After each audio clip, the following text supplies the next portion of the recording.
सुमन तोर प्यार में पागल हो गे रे।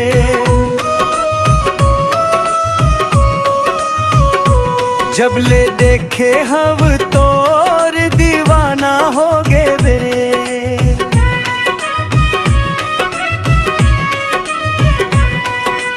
तोर मुस्कान में जादू बस गे है, दिल में मोर धड़कन नया नया हो गे रे।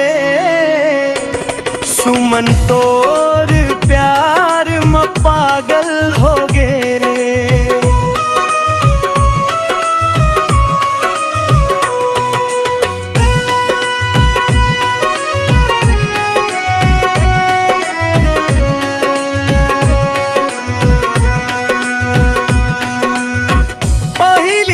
नजर मां मन बढ़िल गे, तोर रूप के बड़ाई गाँव भर में मिले थे।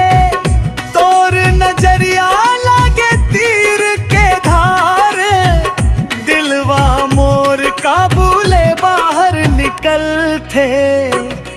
तै हास देश झन मोर दुनिया चमकत थे। तोर नाम लेती ही जी घलोक धड़कत थे।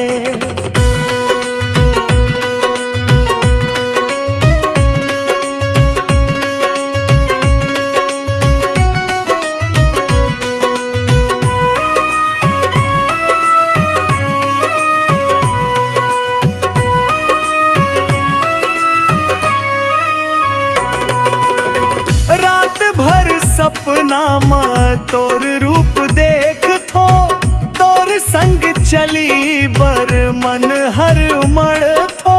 मोबाइल में फोटो तोर देख देख हवा में, धड़कन हर अपन बात हर कहे थो। तोर बिना लागे सुना सुना गाम, सुमन तोर